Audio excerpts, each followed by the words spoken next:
What is up, team? Welcome back to the Huddle, the number one podcast in flooring.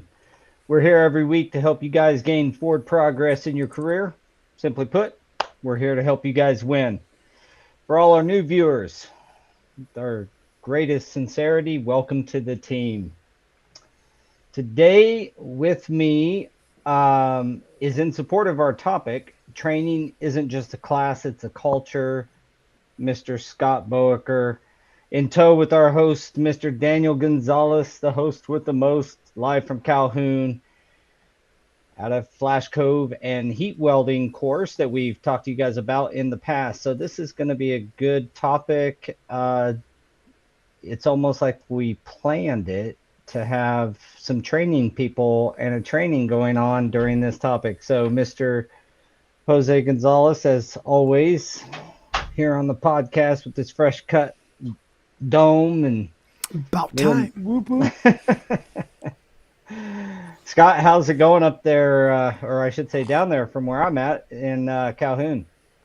Things are going good. We've got a good class going on. Daniel will be joining us shortly.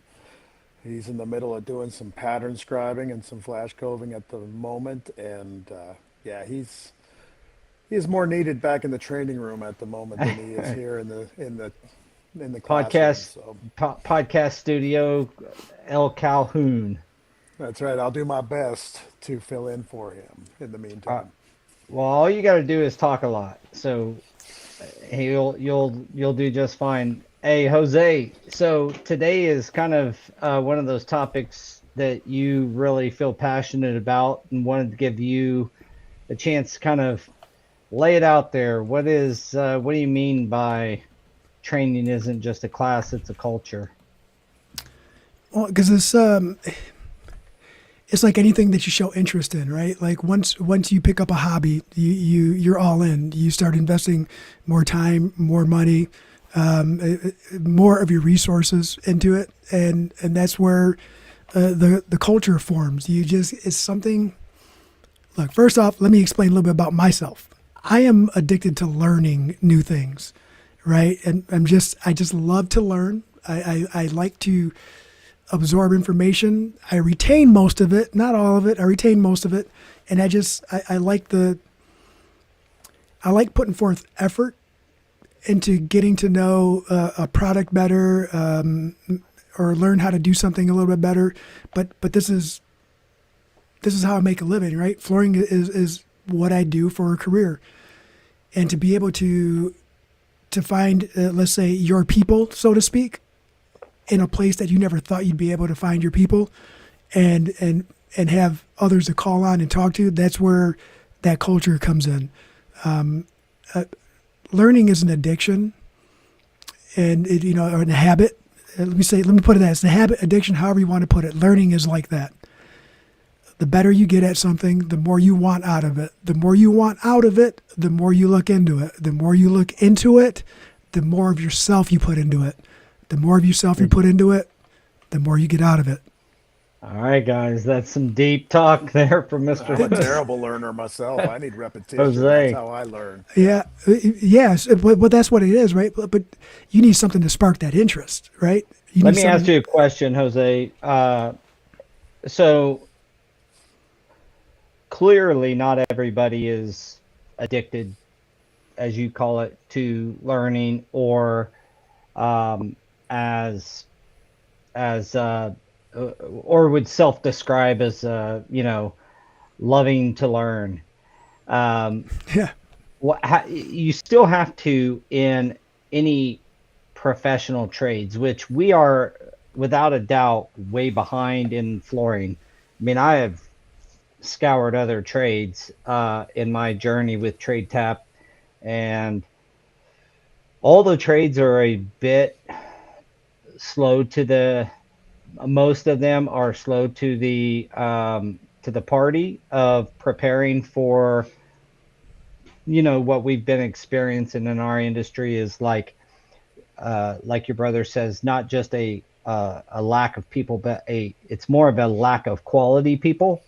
If every installer could install like my best guys, I don't know that I'd have as big of a shortage as I feel. right? So Oh I yeah. tend to agree with your brother in the fact that we have a shortage of quality installers. And one of those things um, and the reason that's apparent is at TradeTap, I mean, we have thousands of guys on the application or crews, I should say, and the average rating is under intermediate. Um, and like you still have proficient and expert and master, like they're under even experienced. So why do you think it is that so many people just kind of in our industry, where did this culture of like just winging it? I've heard that plenty of times in our industry. Like, where did that come from? And Scott, you've been around long enough. I'd love your 2 cents on this. Like, Yeah, go what ahead, is Scott. it? Why is it so hard to get? Uh, why has it been so complicated to get people to inherently desire to, take this craft, which I would argue little long-winded here, but I would argue one of the hardest hand skills, actual craftsman jobs, next to maybe finish carpentry. Um, why is it that we take this, I don't know, handyman kind of hobbyist approach to our industry? Why does that happen? Do you think? Well, the thing I hear the most from installers, and I spent several years traveling across the country going in-house doing trainings on new products for manufacturers, and it's they've never had problems, they've never had callbacks, so why do they need trainings? We know that just because an installer doesn't have callbacks does not mean that he is a perfect installer. A lot of the times that just means that a homeowner's just not calling him back because they don't want him back into their house, right? So there's this mentality amongst installers that they already know it all and they don't have any problems, so why do they need to have more training? Where, and I will be honest with you, I fell into that category for a long time. I didn't have my first certification until probably 10 years ago, and I'm 54. So I skated by for 25 years almost with no training. Very fortunate that it didn't cost me a lot of money. But it's until they know, they don't know. Like, I became a certified installer, and all of a sudden, I realized all the things that I wasn't doing as an installer, such as seam sealing seams, things like that. I became a certified inspector. All of a sudden, I seen the consequences of all the things I wasn't doing as an installer and how all these products fail. Until you open up an installer's eyes to that, it's a hard fight. And Well, it's plus, we're very money driven too, right? Like, to Yeah. take time off work to go get a training, you're not making money that week because you're spending money at the training. So that's the hard thing that we have to do is show people the value in training. And you guys know it's not just about hand skills; it's about networking. And if you have problems, you got people you can reach out to once you start doing these trainings. It's there's so much to it that it's hard It's to break definitely a that ice. balance of soft and hard skills, that's for sure. And Yes. I think that everybody here was guilty of not seeing the value in the training, right? I don't Although know how I to do gotta that. say, I gotta interrupt for a second. I wasn't as fortunate as Scott. I did have failures, and I just blamed other things. And It's a as bad soon as product. he said, yeah, as soon as he said that most installers say they they don't have failures, and so why spend the money and take the time off? And I call BS 100%. They either don't know they've had a failure, and they certainly have, or or they are just straight out lying, or they're not considering that replacement because the glue was coming between the seams because they didn't let the pressure sensitive set up a whatever, the wrong trial size, whatever. They're like, well, that wasn't a failure, that was just a little mistake. Look, with $3.2 billion in failures, most installers have had some failures, It- right? 3.2 billion a year in an a industry that year, dude. a year in an industry that our labor value in that same year is around 20 to 22 billion. Well, you do the math on that, that's like It's too high a 50, percentage. that's a high percentage, you know? Yep. That's like 20% or something. Don't judge me on my math skills. And most manufacturers, they want a claim rate under like 2% on their manufacturing, right? So you think of how high the installation percentage would be on those Oh, you could claims. finagle So much paperwork to higher.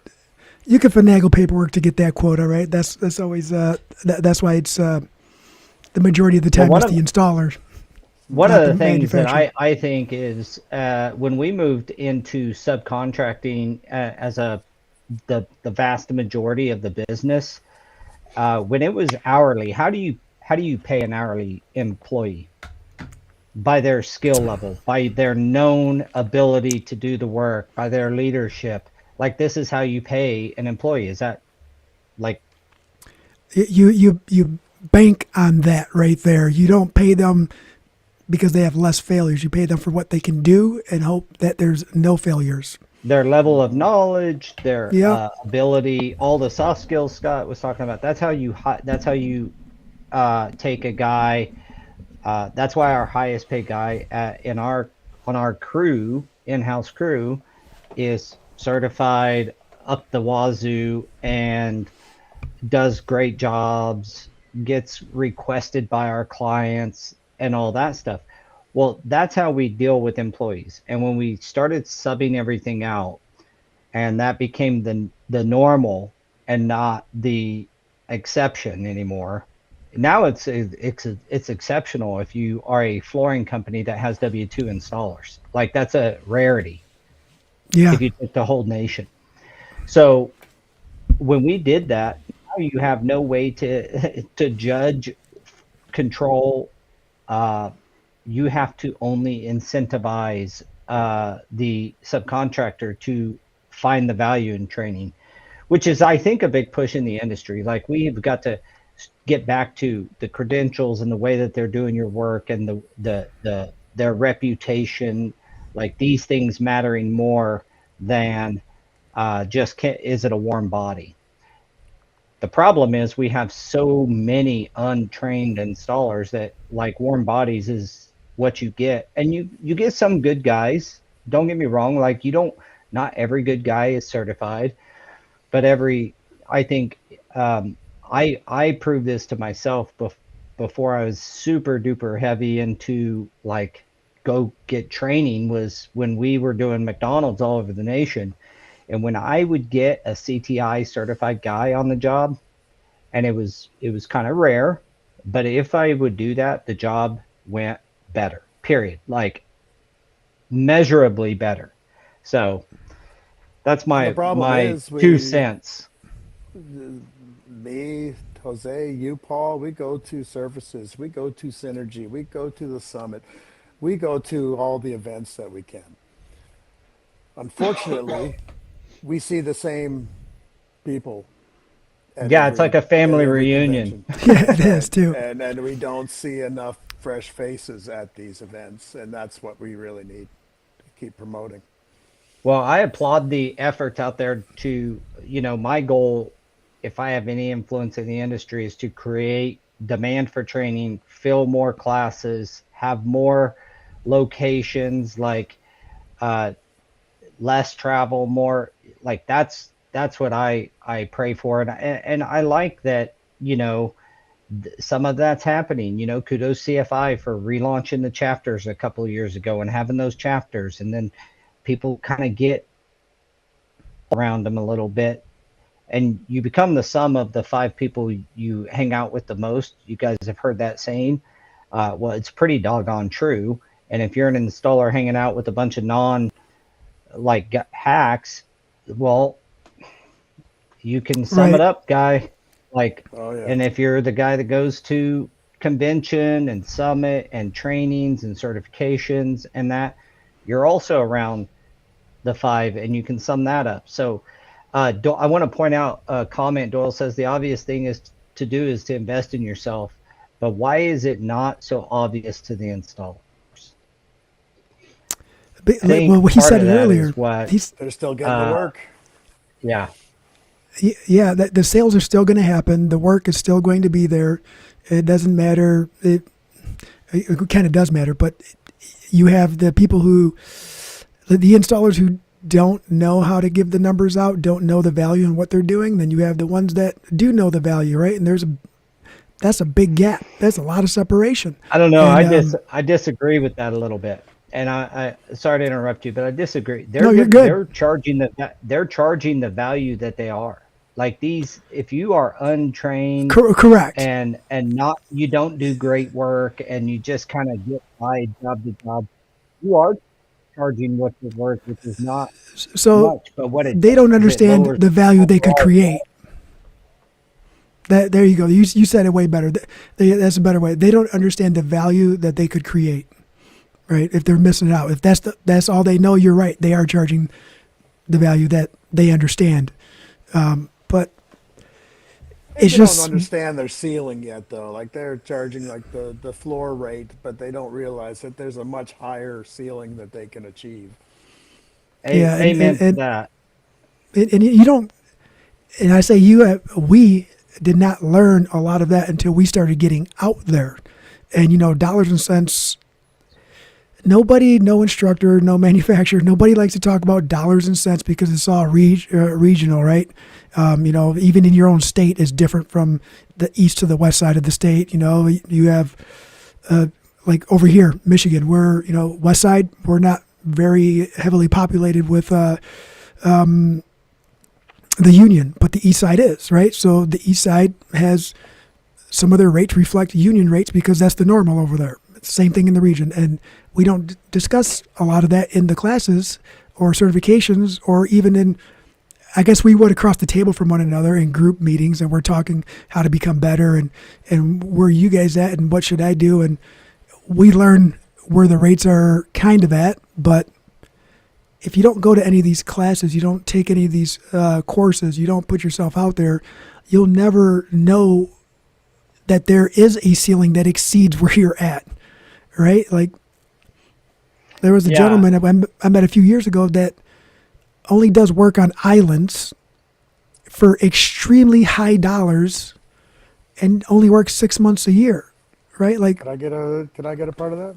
yeah, that's what I want a part of that, right? But the sacrifices that he's gone 6 months a year, probably not consecutive, but he put himself in a position to find that work by getting trained, getting certified, learning his craft, and then meeting the right people. Opportunity, right? He was Well, prepared. the obvious point that I'd like to point out about Doyle's previous comment is the word that he used when he's referring to training. A lot of guys will say, it's a waste. I don't want to waste my time or spend my time. And he used the word invest. And that's the proper way to think about it is Yes. when you go to a training or a certification or even just, say you're going to TICE or a convention of some sort, view that as an investment. No different than you would view that, a money investment into a stock. You're investing your time in those cases. It will pay you back at a higher rate than what you paid. I have yet to meet somebody who's really taken their trainings, their career seriously, or their craft seriously. Go get trained, maybe get certified. That did not get the value back out of that in money. And I'm not talking about, oh, he felt good about being better. No, you make more money if you go out and you get trained, you get certified, and you're able to command more money. I will add to that too. If you go out to a certification or a training and you're going in there like, oh, I don't know why I'm here, right? Like, you're still going to come away with some information, some nuggets. But if you go into that like, I can't wait to learn something, you're going to come out with so much more. You're going to be so open-minded that you're not going to be afraid to ask the questions, which makes you more approachable because people want to help one another. And this is the culture part of it. No one in the flooring industry that I've ever met by going to training, certification, a conference, or any kind of seminar has ever said, I don't want to tell you because I don't want you to do well. I want to be doing better than you. Nobody has ever said that. Nobody has ever given that impression. It is, oh, you said you were having trouble with what? Well, this is what I experienced and what I did, right? And it's from business to installation skills, the information is there. And the people are more than willing to help out. Yeah, it's the ones Well, that don't go to the conferences and the trainings. They're the ones that don't want to share necessarily. The ones that are coming to the trainings and the Greedy, conferences, greedy. that's right. They're the ones that really want to share, and that's because we've all been there. hmm We've had Shane Jenkins in house recently doing Sika Shonex trainings. That was a free training from Sika and Shonex. We had a fantastic turnout for that. We had a Mannington training. Anthony Faulkner was in the house doing heat welding training. We got Daniel. Daniel's got a really mixed group back there. Some are very experienced. Some have almost no experience. And listen, all the credit to the ones with no experience, because if you're coming to a heat welding flash cove training and you've never done it before, you're in you're for a in tough for a new week. world. That's right. But man, But it's one of the areas where we desperately need people, right? yeah, that's where, there's a big shortfall in that particular skill set for sure. Especially what you led with him out doing right now, pattern scribing and Hmm. you know all of that stuff. It's almost a lost art that is becoming more and more necessary with this Oh, bio-based yeah. stuff. You can't just hack it in like a sheet vinyl. Linoleum's coming back in a way, and so is this PVC free stuff that'll tear like a piece of paper if you try to maneuver it too much, So you've got to learn how to pattern scribe. It's one of those. Uh, it's like building a toolbox. You don't use every tool all the time, but It's nice to have. you certainly want the tool in the box when you need it. So, I've got to mention one other benefit to going to the different, not just trainings, which you'll get this at trainings as well, but also at like conventions and TICE and Neocon, all these things, is you'll start to learn about the NAFCT, about CFI, about CTEF, about NTCA. That's where, because one of the biggest things that when we did our survey years ago, but when we asked installers why they were not certified, the number one reason was they don't know where they would even go. Like they don't even know that you guys, the NAFCT, many, many, many, many multitudes of installers do not know you exist. Do not know CFI, one of the oldest, training organizations exist. Like they don't know these things. So that's like one of the number ones. The second one was, why do I need to get training? I'm getting work and making money now. That's the real. I'm making money doing it the way I'm doing it. So why do I need to go do it right? But the one of the benefits you'll get is learning about adhesives and different tools and all this stuff. And speaking of adhesives, if you want a standout adhesive for your tough project, make sure to look up Diversify. Oh, Diversify. Diversify. Divergent. Jeez. Sorry, Sonny. Sonny's very I happy right had the now. old Diversify company on the brain. Look up Divergent. The old Divergent himself, Sonny Callahan, does a great job making these adhesives. He knows it in and out, so you can trust his his due diligence when these adhesives are made. If you have a demanding project, go check out Diversity Jeez. Divergent. Divergent. Sorry, man. I almost Virgin, fumbled that.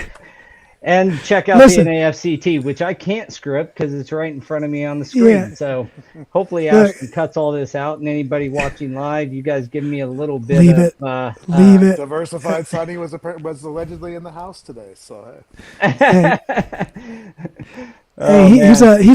a floor nerd, so that way you guys don't have to be. He does it all for you. But it's good to be a floor nerd with him. Yeah, he's one of the well, smartest men I know. all my fumbling does not take away from the quality of the Divergent adhesive. I'll tell you that. So He just wanted yeah, to go say it one check more him time to out. get it And right. that's right. And kudos to the NAFCT who's here, obviously with us today, and they're doing a live training. So wanted to mention both of those great sponsors of the Huddle. That being said, after I fumbled my way through it, thank you everybody. Uh, one of the big things is you do learn about this stuff when you go to the. I mean, you have no idea how many different tools and things like that. I've bought tools at like Tice in particular. They bring out new stuff. I mean, you get to be in the know by going to that stuff, and then you'll almost certainly get involved with training. So And Are you we've clicking had on some any of these great tool comments? manufacturers for our yeah, trainings who have stepped up and they have donated so much to us to help with the trainings because it not only helps promote their products, but it just ensures that the guys have the right tools in their hands when they're doing projects and trainings. yeah. Let me get So your guys' feedback on this. Brian Scott says yeah. training is better than a certification. Certifications never got me nowhere. Ooh, do you want me to go first? Hit it. All right. So I will agree to disagree. Right? There's some truth in what in the first part where your training is better than no training. Right? And in some cases, some manufacturers have changed their policies and no longer certify. They only train, which is fine because it carries a label. However, if you can get training and certified in specific disciplines, the benefit is not the certification itself saying, oh, I'm certified. The benefit is the backing that you get from the manufacturer, the backing that you receive from the team. The certification is a guarantee that you will have great installers and great knowledge at your disposal all the time. I'm not saying the training isn't going to give you that. I'm just saying the certification is documentation from that entity stating that you passed this class well enough to be considered a certified installer, and we will help you. We will back you. A training is just a training. They're Well, not. training's the education, and certifications are the test. And at the Bam. end of the day, the a certification, look, it got watered down, and the biggest problem with the certification, I think I'm just reading into Brian's comment here, but I think what he's talking about is like, the fact that he's better gets him more work because his reputation gets increased. He does better jobs, so he's not, going back and having to fix as much stuff and Hmm. doing rework and all this stuff. And certifications doesn't get him anywhere. Well, part of the reason is, I mean, frankly, the industry um, didn't have a standard. That's what the VTI is for, is to create some sort of a standardized way of looking at things. Number one. Number two is the people that hire you just don't know. I mean, if installers do not know who the NAFCT or CFI or NTCA or CTEF or any of these acronyms are, then certainly the homeowner and the general contractor and the people who hire us to do our skill, they don't have a clue. And with it, you got this mix between it getting watered down, easier. I mean, you can get a ceramic tile certification online. So that, okay, Yeah. so that's a problem. Like Yeah. that waters it down. Um, really, I agree with him that training impacts you more, but I do think certifications have their spot. If nothing else, if the organizations will make certifications as hard as they should be, then they'll start to like at least tell the installer where they're at, you know, Yeah. uh, and you use it as a gauge, just like a test at school. It's not, the difference is in certifications, you either pass or fail. You either are certified or you're not. In tests, you get a score, which is why I created the VTI. Like we created the VTI because of this stuff. The fact is you get a score at school, and in education you're going to get a score. So you scored a 68. Well, you know you have some work to do uh, to get better for the next class. The certifying bodies, I believe, need to be strong, but then very transparent on the where that student did well and did not do well, so that they know what to go train more on. I've had plenty Yeah. of projects in the past that have come across my desk because they were looking for somebody with a certain skill set and a certain certification, though. So yeah, like there is a value to the certifications at a certain level, and like Doyle mentioned, is there a different dollar value for being certified and not? And it really depends on who your projects are coming from, whether or not. But like say, especially commercial projects, they're looking for somebody with a certain skill set and a certain amount of certifications. That's what we're doing back there. CFI does it all the time. That people are looking for like a C2 minimum installer to install their job, and we've gotten a lot of those jobs over the past. Hmm. So And yeah, those are there is people value who to know. certifications. Yeah, Uh, exactly.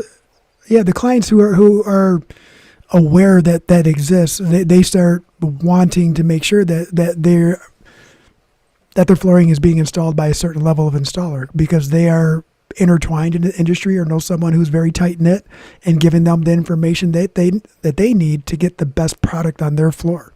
Well, I think it'd be way more certain. Like, there's no downfall for an architect to specify a certified person. They're the other problem with certifications, and I've pointed this out before, is that there's so many of them, and so just saying, XYZ certified doesn't always equate to the level of certification, the right Right. certification needed to do that. So an R1, you should not be installing a casino. That's what I've you get an R1 certification, you should not be, doing an axe minister double glue down, but you're certified. And so you check that box on the spec, and there's been some downfall around, at least around here. I don't know about nationwide, but there's been downfall in our market where those types of things happened and kind of ruined that momentum. That there was some momentum for CFI in particular getting specified here, but very, very, very, very rarely now.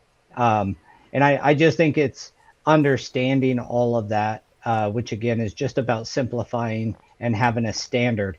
We talk about licensing a lot. Like, I need a licensed electrician or a industrial electrician license. Like, there's things that they can point to make sure that the person has the minimum level of qualification needed to do the job. Right. And that's the thing. And back to Brian, like there's a lot of people out there who have gotten training but no certifications who are doing very well. And when they changed this spec out of a lot of when architects started changing that spec from certified, they changed the word to qualified. There's a lot of Hmm. people who don't have certifications who have a lot of training who are qualified. So Well, that there's was that's a that give big and take. push we had to go. I think Yeah, you were on the call with me and some other people trying to identify what qualified identify meant. it. Yeah, That was several years ago, but anytime you come up with these terms, you got to know what it means, and then it can fall apart. yeah. You know, Doyle asks, thank you for all the comments, by the way, Doyle. Can you have one without the other? Certainly. Like Jose was just talking about, like, you can be highly trained and be every bit as good as a certified guy. Making sure you're highly trained is more important than going and trying to get a certification, in my view. Correct. Like that's what's going to make you the money, is teaching you how to be what you are, like how to be a good carpet installer or a good resilient guy. Like that's what makes you the money, not the actual certification in some regards. Now back in the day when Forbo certified and Armstrong certified and Mohawk Daikin certified, used like all to, the yep. manufacturers certified, then it really had a little bit more meat to it, I think. Um, but as you guys know, most of those are gone. I think Protect All still certifies. Nope. Um, no, it's not called a certification anymore. Factory trained. Factory trained. Okay, fair enough. Well, that word carries a lot of baggage, the old certified word, in Yeah. both ways. Um, so yeah, I mean the the the biggest benefit I can see is having happy customers to come back and ask you to do more work. That's that's always been That's the where the best. You know, training they comes in because yeah, that gives you the best. let That's me your see here. best shot at getting paid is having being well trained. So that goes right to this other question that Doyle has.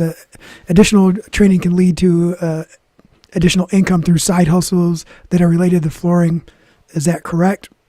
I mean, you know, everybody knows that the more you learn, the more you do, right? If you're learning something and you're passionate about it, like I said, the whole learning thing, training, right? Training and certification isn't anything without experience, right? You need to put the time in as well. And these side hustles that you get when you learn something new and you're excited and it comes across, someone says, "Hey, can you do this?" And you're like, "Hey, just you know what? Yeah, I just learned how to do that, or I just took a training class." You're gonna want to go exercise that muscle to get better and to see what you can do on your own without, without the safety of the classroom, without the safety of the other installers. You're going to feel more comfortable getting out there and trying it and doing it. And that's where the side hustle comes. I mean, everybody starts with the side hustle at some point. They're doing it if they're working hourly for somebody. Well, I don't know many installers that didn't have a side job over the weekend here and there. Although I do got to say that it's a little more advanced than the gig economy, like going and jumping into Uber and driving on your off time or something. Like you can't you shouldn't do side jobs in my opinion if you're not properly trained in that skill. But so I agree with his question slash comment, and really this was directed at you, Scott. So he would like to hear your opinion about it. But I do think that when I got really good, I found that I didn't have to do side jobs. Well, that's how I cut my teeth, and I made my mistakes when I was a young installer was doing side jobs. But I told my son the other day that he was asking me when he could get certified, and it's you know what I was doing when I was your age? I was seaming up scraps in the garage, trying to get better at what I did. If I Dude, had a carpet that I same. struggled with, I was cutting carpet in the garage, putting seams together, trying to get better at it. The other thing that these trainings do, and I don't think it's focused enough on, it can really help teach you how to carry yourself as an installer and as a business person because you guys have all met them. Some of the best installers I know have no business talking to a homeowner, talking to a customer. They don't have that skill set at all. And that is definitely a learned skill as to how to present yourself when you walk up to the house. I grew up in a time where like guys were putting their cigarette out in somebody's driveway. They smelled like a brewery. They came in a beat up van, leaking oil all over the driveway. Like now I drive a brand new truck. I won't park in somebody's driveway, period. I'm parking out on the street because I have been there before and I do not Yeah. want to take that chance, right? So there's so many I've never things even thought that's you why I can do that. learn. Yeah. But there's so many things you can learn from going to these trainings from professionals that, Hmm. again, that will bring you more work too. Because that homeowner, if you're doing residential, is going to recommend you to the neighbor.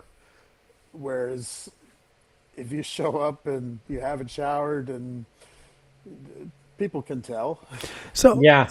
I want to add to what you just said, where you said that'd bring you more work. And just so everyone, like, my perspective wasn't about getting more work, right? It was about getting more of the work that I wanted versus more work. I wanted to, like Paul said, at some point he stopped doing side gigs, right? He didn't have to. That's the kind of work you want. You want the Yes. kind of work where you're steady, you're consistent, and you don't have to do the 7 days a week. I mean, by all And means, if you want to go out and, I also say, I mean, it's one heck of a way to go out and make a couple grand over a weekend or on a Saturday. There's yeah, not many opportunities out there for that, but I did figure as I got better and um, got more of the work that I was good at. I did get certified. I started doing high quality jobs. I was making more money and I just didn't have to. I didn't, in fact, it started becoming like I was pouring myself into my job so heavy and my craft that I didn't want to do side work anymore. The extra money wasn't, I made enough and the extra money wasn't worth it at that time.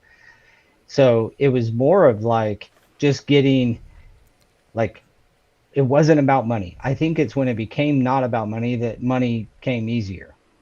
When it became that I would just wanted to be really good and do really good yeah. job and kind of pour myself into the craft, well, that's when I started making more money and then I didn't have to do side jobs and I found out I really didn't want to. So I think the goal is to get to a point where money is not as big of a concern, and the quality of life is a much higher quality, higher concern than making money. Spending time with the family, recharging. There gets to be a point in your life where there has to be more than making money, and I hope that everybody gets there at one point in time, at some point in time. It's hard to get that mindset sometimes too when you don't see the light at the end of the tunnel. But um, you do got to shift the mindset a little bit at some point, and it does help. well, the whole behavior, changing the behavior, I think what we're talking about in general is like industry culture. I mean, personal company culture is important, but really industry culture of training and having that level of respect. Like Doyle again says, there's so much that retailers and GCs can especially learn to have more respect for installers and become team players instead of boss and laborers. You know, I don't know. My my approach to this typically is like in the past, I had a lot of those combative things with like GCs as an installer. And then I learned that as I got better, I, if I, they didn't want to tick me off anymore. Yeah, It's such a change, almost such a night and day difference. Because if I left their job, they couldn't find anybody as good as me to come and replace me. So they couldn't just, it was more like, hey, instead of like, you guys are supposed to be done with that area and whatever, they're like, hey, what can we do to work together to get that area like more ready so that you can move into there? It was like totally different approach to me because if they came off like complete jerks, I'd say, look, I don't need this stuff today. I'm out of here. I'll see you tomorrow. If you don't know how to, I never really had to do this, but that's how I would have done it. Like, I'll see you tomorrow. Like, good luck getting the job done without me. Well, they know that that possibility exists in the world. And at the end of the day, they couldn't find anybody at my quality that quick to come in and take over or nothing. So you do get treated differently if you present yourself as a professional and you are a high quality installer, like you put down stuff and you care about it and you care about the long term viability of that floor, at the end of the whole scenario, like they want you there. It's a And nice feeling to control the job site. when we Yeah. get to that Right. point. Well, and that goes back to getting the projects and the jobs that you want rather than the ones you have to take, right? Like you put yourself in a position to be considered a good enough installer or a well trained installer in that specific discipline to where they understood that there was value there versus you're just a body there to show up. And you're right. Same approach before as I'm going to shake you off the ladder if you don't get out of my room to, hey, how much longer do you got up there? This is my game plan for today. And if I can't get to it, I don't really have a reason to be here.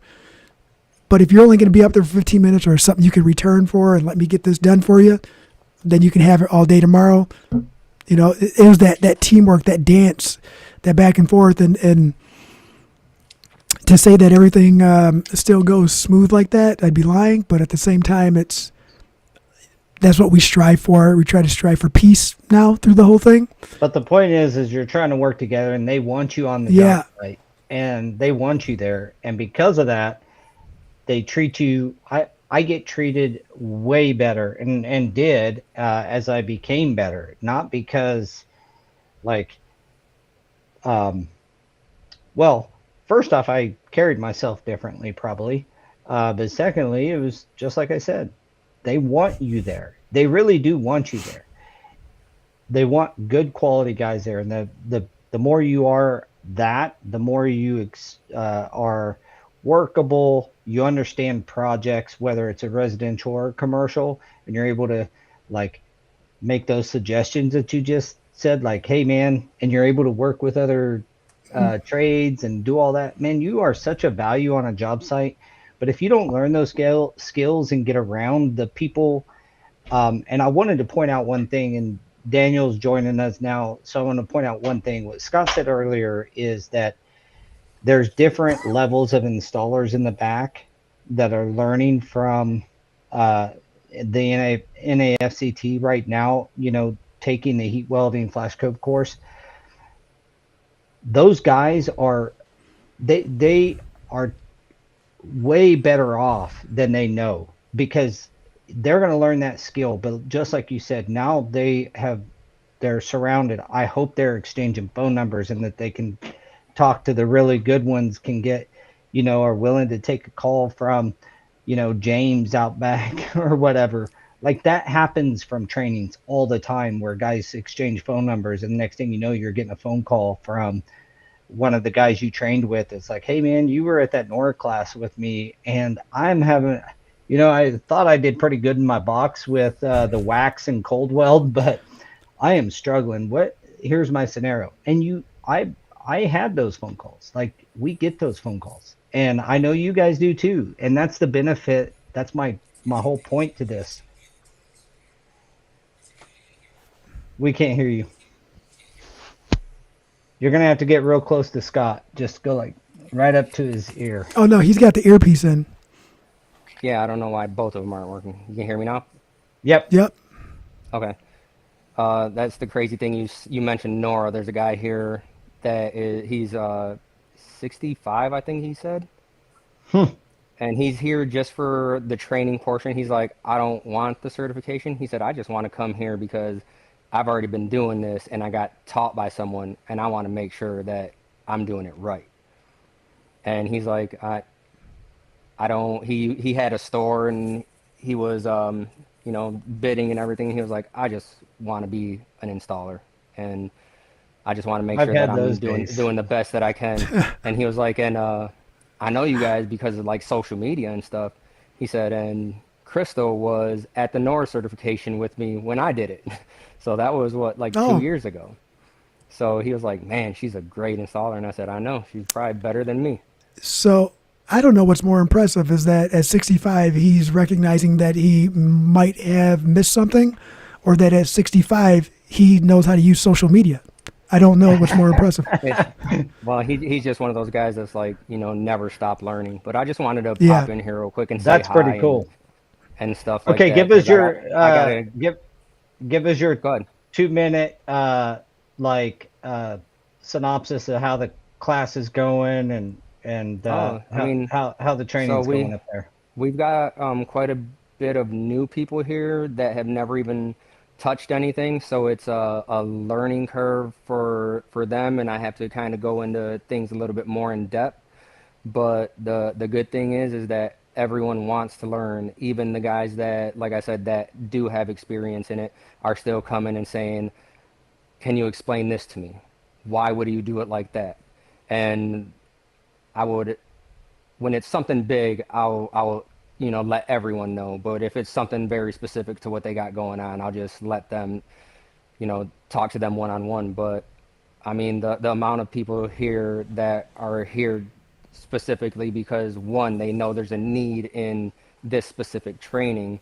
They see that market, but two, it's like not only do I want to learn this, it's just like I just want to be better in general. Well, I love that there's some guys, young guys, or I shouldn't say young, I don't know how old they are, but newer, less experienced guys taking the class. No matter what, that I mean, like go get it, guys. If you're Right, watching and this, like just because a lot of people don't do it because they're scared, even just go do it. You know what I'm saying? Jump in there. Go get so that certification and training. Doyle is asking what manufacturer tools we're using in the class. We are using probably every manufacturer. It's not just one or the other, right? We've got Crane here, we've got Turbo Tools, we've got Gunlock, we've got Roberts. It's we've got any tool that anyone could use, we got here so they can try everything to see what they Stubby. like. We've got Stubby. So, but I'm going to get back out here because I know these guys are going to have a lot of questions. We were just working on pattern scribing Flash Cove, and one of the guys, right before I was done cutting everything in, he said, "I'm going to have to see that like 3 more times." Well, So, sounds like you got your work cut out for you, my friend. yeah, appreciate you Sure. All guys, right. and we'll see you Thanks, later. Daniel. Thanks for All right, coming and Dave. popping in, brother. I want to add to Doyle right here about what manufacturer tools. There's it's like training, right? I know there's multiple trainings for the same type of material or discipline, and one tool is not a one tool fits all. You're going to have to find the right one that resonates with you. And same thing with the Flash Cove tools and everything that he's using in there. It's the ergonomics of each tool are slightly different, but one might fit someone's hand better than the other, and you might be more comfortable. And Tools are that's like the same. underwear. Yeah. You find your brand and And you stick with it. the type that you like the most, and you just kind of stick with it. Yeah. Yep. 100%. But you got to try them on. Duluth. Yeah, there you go. But what I was getting at is these trainings, and the reason for the passion is you take different trainings of the same discipline, or you go to multiple different trainings because you're learning something new. You find your group, you find your people that help you find the passion that make you want to learn more, or make you want to be part of the education process for everyone. And that's where this episode comes in today, is because you start getting more involved. You do, and if you are slightly passionate, you'll become more passionate. But if you take a chance and get involved and you're not passionate to start out with, you'll find that you're more passionate than you think you are. You'll Yeah, find you can something in it. definitely find some at the course. Yeah, 100%. And that's Scott, you are not coming through for some reason all of a sudden. Daniel probably clogged it with all of his earwax. That's disgusting. Well, I got to share this one because I love sharing stuff when they say, "You are right, You Paul." are right, Paul. Yeah. The better you get, the more knowledge you know, the more respect you get. You get from them, and even start leaving the ones that don't appreciate you and get the more professional GCs. What he's talking about is firing clients, and that's about as good as a situation as you can be in. You finish up a job and you're like, "I'm not doing work for that guy no more." And I'm going to Yep. let him know that's the last job I'm going to do for him. And that is about as, yeah, Oh, yeah. A little bit. you're a little light, so you'll have to speak up, but we can hear you. Um, but there's not much better feeling than being good enough to fire a client. Well, there's another thing too. Like this, not as necessarily firing a client, but when you're partnering up with people, and I'm going to go back to when I was younger. It's like this is the floor guy. This is Jose, the floor guy. It's not like that anymore. It's this is Jose, our flooring professional, right? Like the introduction is different when you've paid your dues, you've invested your time and efforts into being better at your craft, not only for your company, but for the others that you work for. And to be introduced like that, and I'm sure you guys are introduced like that as well, not only by another flooring company, but your peers and even the general contractors when you're meeting owners and trying to reassure them that the process in which their project is going to be installed is going to reflect the value of their investment in their flooring. That is hands down like a great way to introduce yourself. And it also does feel good to not go work for somebody anymore if your values don't align. Yeah, you just don't have to work for take every job anymore Yeah. because you just, like you said, more of the jobs you want.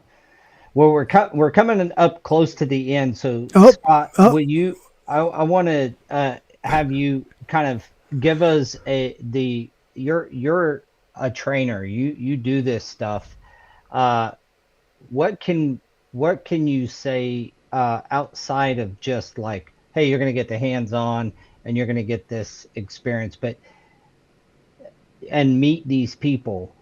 But what about from a trainer standpoint when you got new students coming through on different courses?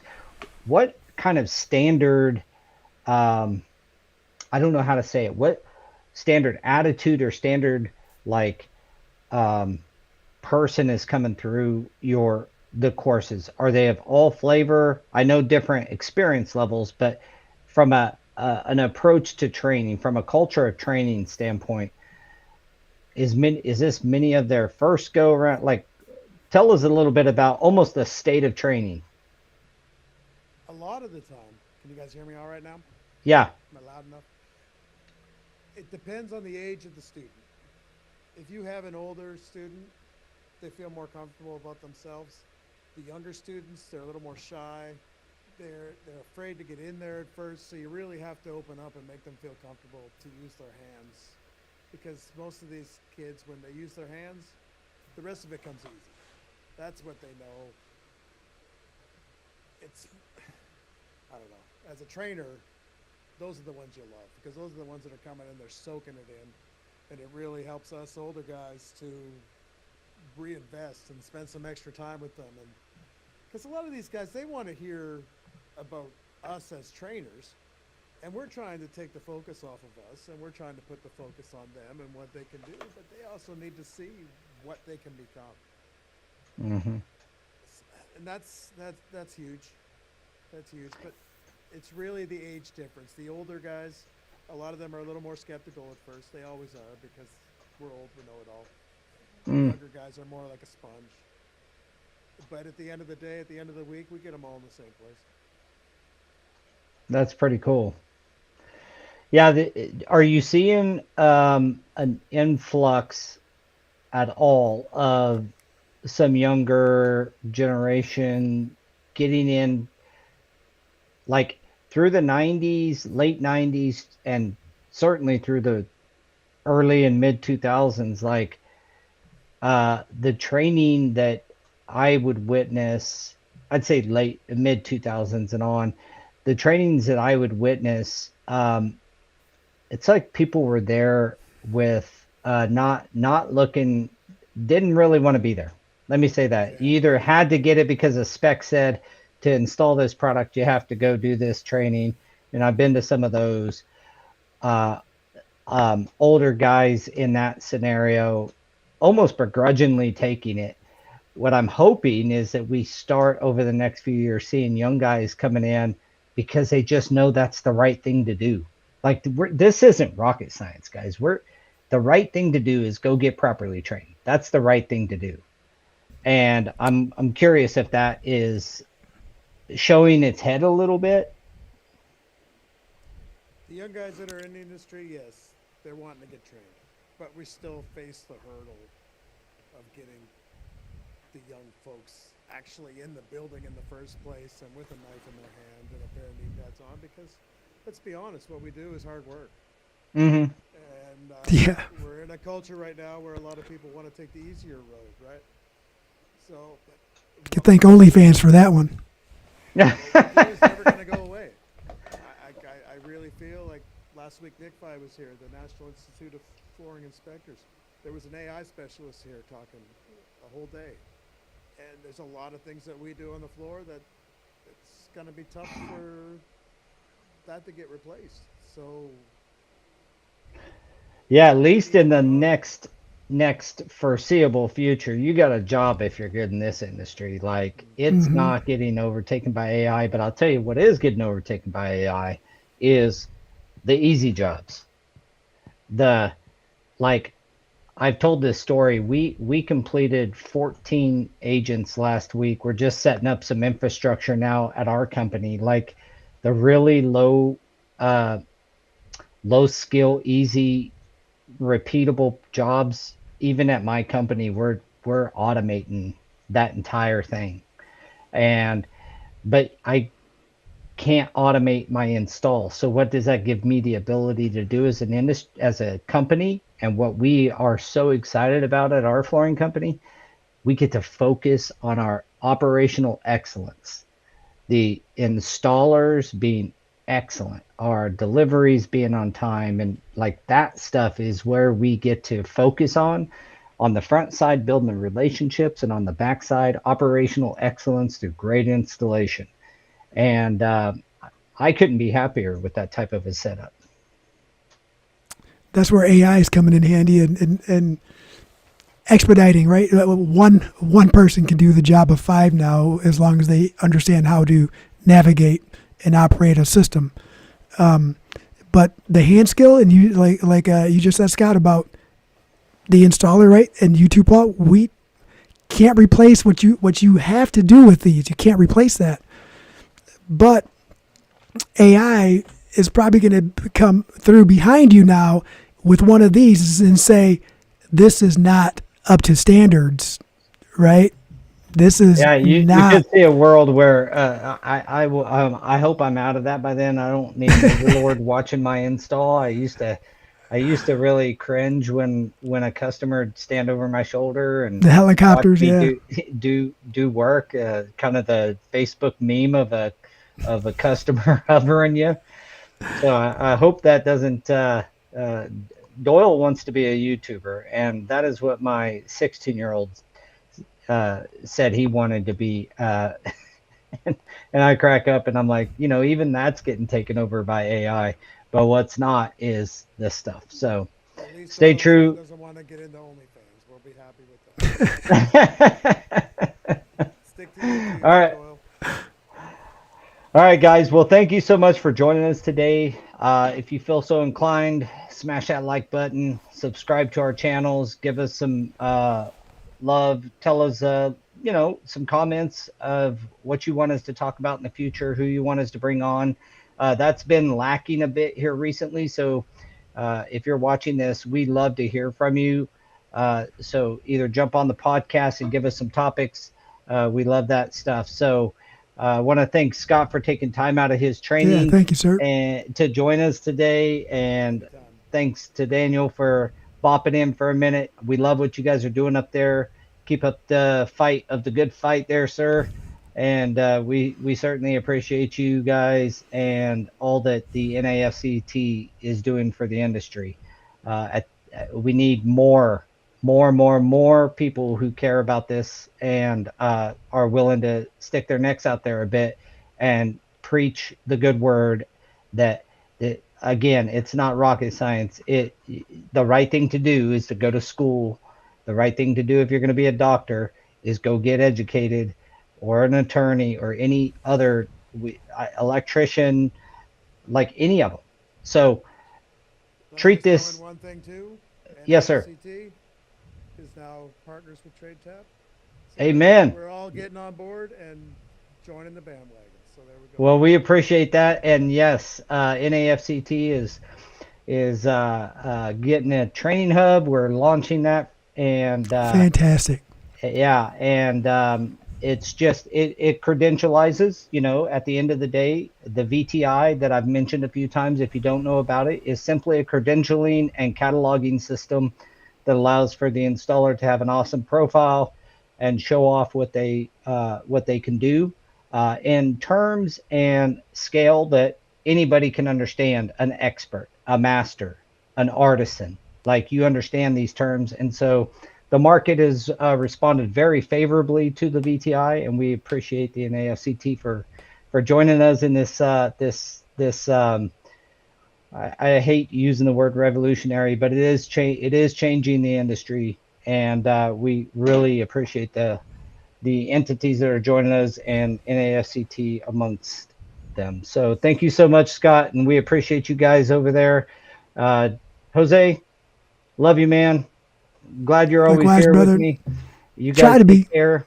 And Middle school again, baseball's over, so so he's back in studio.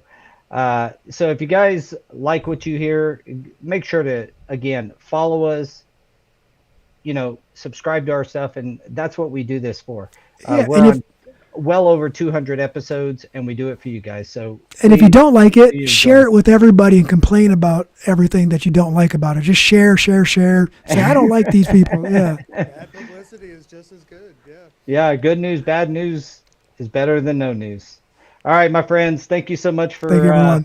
for the day, and thanks everybody for joining us and all the comments. Sorry we didn't get to all of them, but we were having great conversation over here. So thank you so much. We're out.